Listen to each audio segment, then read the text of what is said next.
काहीतरी उद्योग करा. नाही नाही आधीच्या एवढे बारीक अजून बारीक झाले मग. वहिनी माझ्या बायकोला काय बोलायचं नाही आता हो सांगतो. होय, आताच का मग लगेच बदलले का तुम्ही? बदलले म्हणजे आता शेवटपर्यंत तिचे मला का तुम्ही थोडी येतं आणि आम्ही आतापर्यंत केलेलं गेलो वाया. म्हणजे आता तुम्ही केलेलं काढता काय काढत नाही, सांगते तुम्ही वागताय असे म्हणून. काय वागलं तसं काढावं लागतंय.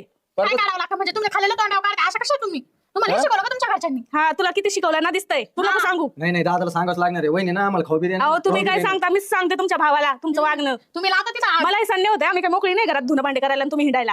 म्हणजे तुमचं असं म्हणणं मी धुणे भांडी करू तुमच्या बायकोला सांगा ना, तुम्ही कशाला सांगता? मी नाही करणार माझा हात कडक होऊन जातील. हा. हा? आणि मग काय कोणी करायचं? तुम्ही कशाला एखादी बाई ठेवतात का मला हिच्या हाताखाली? हा ना तसं जमन हा एखादी जमन. आणि तिला काय देणार दगड? आहे ना दादा दिन तिकून पैसे दादाच्या जीवावरच आहे तुम्ही, नाही तर काय होतंय स्वतःला. हे बघा तुम्ही ना फारच अपमान करताय त्यांचं बरं का. मी खपून नाही घेणार हे. एवढंच लागत ना जवा करा काहीतरी आणि म्हणता वाटून द्या. काय वाटून द्यायचं तुम्हाला? स्वतःला पोटाला करून खायची बी अक्कल नाही तुम्हाला आणि तुम्हाला आमच्या वाटून आधी देऊ. नाही काढू तुम्हाला किती अक्कल आहे ते माहिती आहे आम्हाला. एवढं तसं दिलं असे वाटणी करून कशाला ठेवलं असं जवळ एवढं डोळ्यात खुपतो. हे